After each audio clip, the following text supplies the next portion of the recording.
2020 since the pandemic starts. No work, no place to go. So, we decided to travel where we live, Palawan. We don't wait for memories to come. We make them. Bought a camper van for my family. They're so happy when it arrives. Tsaka para makaiwas na din sa mga biglaang bagyo habang nagka-camping, kagaya nito.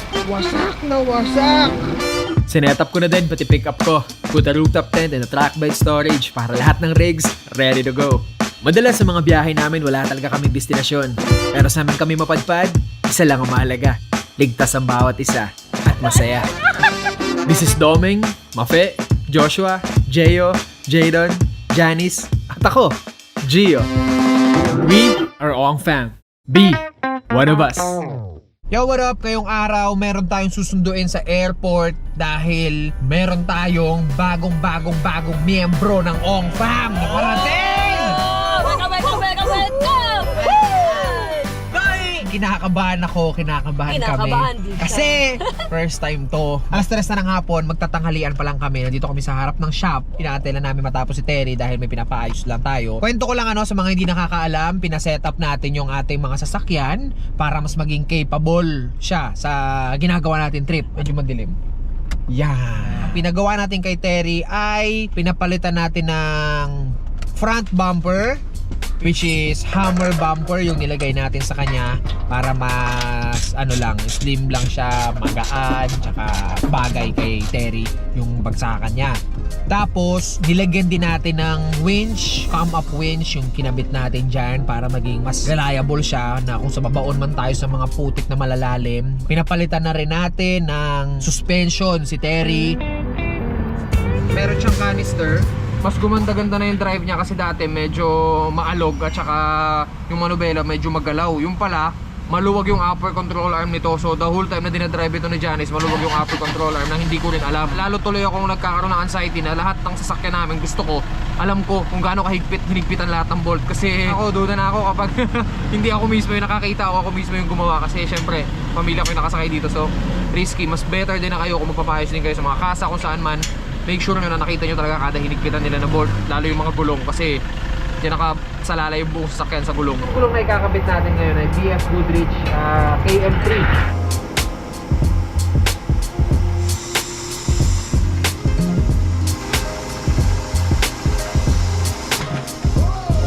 Kabit na ang gulong ni Mama!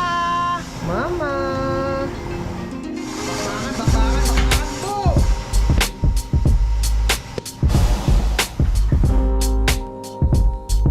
Lalong gumanda yung laro niya kapag sa mga malulubak tayo na lugar. At pinalagyan na rin natin ng safari snorkel para pag tumatawid tayo ng ilog, hindi basta-basta makakalunok ng tubig yung makina. Ang susunod naman natin na sinet up ay si Mama mag-explain. Yung Raptor. Ayan, kasi ako tinutukan ko yan eh. Si Mama medyo busy ng mga panahon na yan. Mama, go! Mama, ano? Bakit ako? Ikaw, mag-explain. Ayun! Ang ginawa namin sa kay Rap, pina-set up namin si Rap. Yun! Right!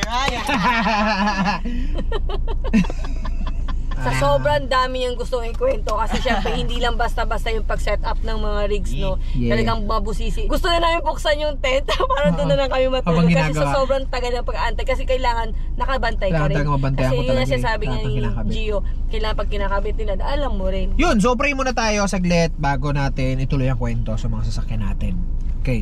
Diyos Ama, maraming salamat po sa pagkain ito. Maraming salamat po sa araw na ito. At madadagdagan ng pamilya namin, ng isa pang pamilya. Naway maging blessing kami sa kanya at maging blessing din siya sa amin. At maging masaya kami magkakasama at marami kaming pagsamahan. Diyos Ama, maraming salamat po sa lahat ng biyaya at pagmamahal na binibigyan niyo sa amin. Lalong-lalo na ang pag-iingat na binibigyan niyo sa amin at kay Jadon Del Franco Ong. At sa buong pamilya ng Ong Fam at sa mga pamilyang hindi namin kasama. At ganoon din sa lahat ng tao sa buong mundo na nagmamahal na niniwala at sumusunod sa inyo. Salamat po sa pagkain ito sa ngalan ni Jesus. Amen. Okay, sige, pwede na kayo kumain. Kukwento ko muna si Rap. Okay? So si Rap naman, pinalagyan din natin ng come up 12,000 pounds winch, Hammer bumper pa rin. Bakit 12,000 pounds? Bakit may specific siya? Kasi ang winch dapat doble ng bigat ng sasakyan. Kung ang sasakyan mo 5 ton, dapat yung winch mo 10 ton. Parang gano'n. Yung mags, hindi ko na ginalaw. Yung stock pa rin yung gamit ko. Tapos pinalitan na lang ng BFG, KM3, Mud Terrain para same kami ni Terry. At pinalagyan din natin ng safari snorkel. Ayun, yun yung naging setup ni Rap. Simple na lang yung ginawa sa kanya kasi halos yun naman yung itsura niya noon pa. Halos nakasetup na rin talaga siya. Pagkasama yung pamilya mo, you have to think twice. Kailangan alam mo halos lahat ng mga sasagupain nyo para may solusyon ka. Lalo sa mga emergency situation. Yung ako sumasama sa day para kung ano ba mga ginagawa ko na kailangan ko malaman. Para pag dumating yung sitwasyon na kailangan ko yung kaalaman na yun, magamit ko. Mismo. Yes. Libre yan. Unlimited memory ano. Hindi dito. Maganda maging ready. Yan. Sabi nga nila, di ba, lamang ang may Alaman. And then yun nga, nadadagdagan na tayo ngayon, may paparating, tapos ang dami na rin nating aso, hindi na rin tayo kasya sa dalawa nating sasakyan na ginagamit natin ngayon. Kaya sinetap na rin natin isa nating sasakyan, pinalagyan din natin ng hammer, bumper, at pinalagyan na rin natin ng winch, pinapalitan na rin natin ng fuel mugs, at yung gulong ni Rap nilipat natin doon sa sasakyan na yun. At pinalagyan din natin ng safari snorkel. Unti-unti natin nire-ready lahat ng mga rigs natin para mas maging reliable pa sila at mas maging capable sa mga ginagawa natin. Yun. Thankful ako kasi nandito sila. Tinutulungan nila ako i-set up lahat yun. Nandiyan dyan si mama. Laging nandiyan dyan kahit inabot kami ng madaling araw, inabot kami ng gabi. Ganyan, nandiyan sasamahan niya lang ako. Ingat kayo, bye-bye!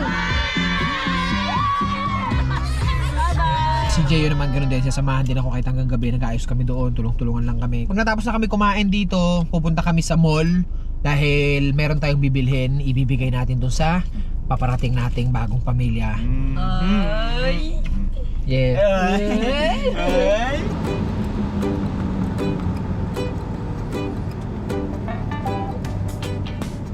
Ito ngayon, papasok na tayo sa airport at susunduin na natin ang bagong-bagong miyembro ng Ong Fam. Si Menggoy, katabi ko. Meng, pakita ka, Meng. What's up? Ha? Oh. Kaya nga mali tayo ng pinasukan eh. Eto na, nandito na tayo sa airport, men. Bawal yata itong pinarkingan natin, pero saglit lang. May titig balibo. What up, my boy? What up? Welcome to Palawan, my friend. Kampat, makapaniwala nandito na. Welcome. Anong feeling? Ano ka? Yan, siya si Eman. Welcome to the fam, boy. First time mo sumakay ng aeroplano? First time, sir. Hindi ko alam gagawin mo, sir. Paikot-ikot ako sa airport. First time mo rin sa airport? First time yun sa airport, first time mo rin sa aeroplano. Tapos siya lang mag-isa. Pero buti naman, ginaguide kami ni Ate Jama, di ba, kung ano gagawin. So, magkausap naman sila. Si Domeng pala. Eman. Kilala ko na yun. Ha? Kilala ko na yun. Kilala mo ba yan? Ito, si Jeyo. Ayan. What up, Jay? Tara, punta tayo doon. Doon ba dapat? Hindi ba pwede dito? Yan, yan mo. Welcome! Palawan! Ayan, tol. Dito ka sasakay. Ayan. Wala kaming ano dito, mga ganyan donut dito eh. Sige, lagyan mo na to. Lahat ng bagay mo dyan. Safe yan. Pero sa kanya niyo po, sir? Sige, google na kami. Paki-coaster to, sir. Pasensya na. Sige. Guys, thank you po. O, sige! Sakay ka na. Yan. Goods ka lang dyan? Goods na goods po. Okay, tol. Ingat. Okay, let's go.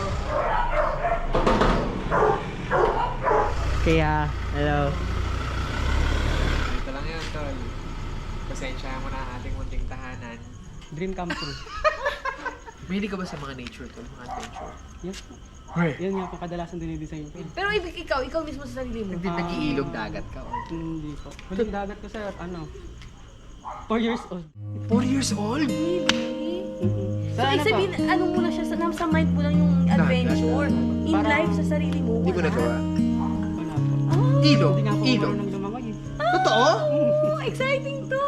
Magda-dive tayo, tol. Ilalaglag ka namin sa Ay, speedboat. hindi na.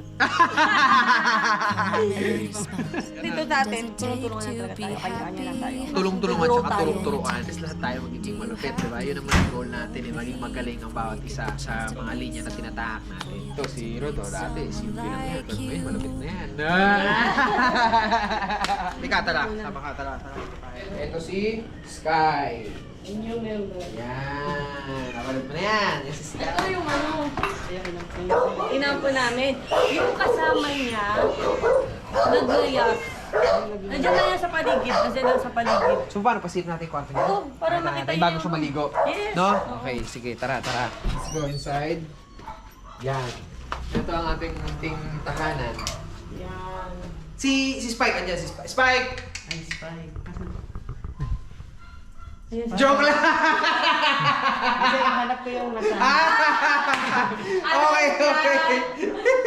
Akala ko sasabihin niya si Spike kwarto dito. Ito yung magiging kwarto mo. So, itong kwarto na to.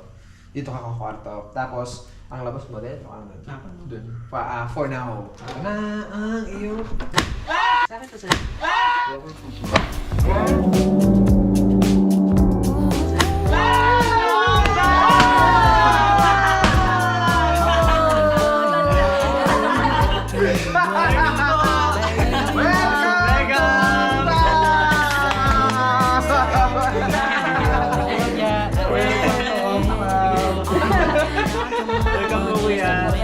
Ito ang bumukin na lahat na kagad nila.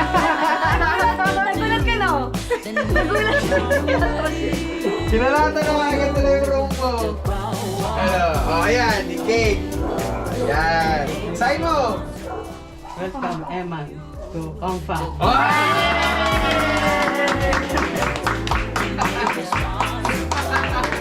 Oh. Yan to ba po sa susunod? Ayos. Pasensya ka na. Ito. Ayan ang ano mo. Set of gears mo. Ayan na ha. Set of gears na yan. Alright? Ayos? Ayan, set of gears mo. Basahin mo ha. Sulat. Welcome home. Yeah, this is your Home now. This is your home now. Okay? And bed mo, ito sa taas kung bakit may bed yan dyan. Dahil yung mga maliit na yan nakikita ko sa harap mo. Minsan mumulimbat yan sa'yo dito. Dito yan makikitulog, dito yan makikiano. Let's go, makulit. Okay? So ito yung magiging table mo dito. May table ka, may sarili, may window yan dyan. Right? Hindi ko pa na-expect to, sir. Ha? Hindi ko pa na-expect to. Bakit? Ano lang po. Dati pangarap ko lang talaga yung... Okay na sa akin yung may design ko po kayo kahit nasa bahay ako. Okay. Pero yung makasama ko pa ako yung personal, sobrang saya po. Pangarap ko to ng iba. Yeah. Pangarap ko to ng iba na. Ayun po. Ngayon, magkakasama na tayo. Thank you po. Na. Bait-bait din mo na Kami medyo rockstar kami, pero family tayo dito ha. Alam kong kilala mo na kami. Ikaw ang hindi pa namin kilala. Eman, makikilala ka namin. So exciting yun. No? So, welcome to Ong Fam. And meet my family. Ano po? Itong daw siya si Nainay. Nasa taas na rin na eh. Yeah, ito yung cake. Dito na to, tirahin mo to lahat ha. Hindi, joke.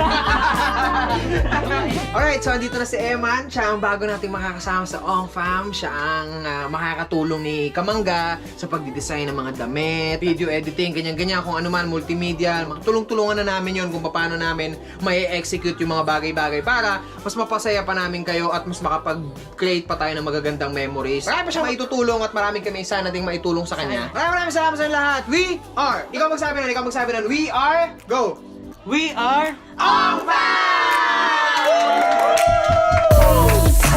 Take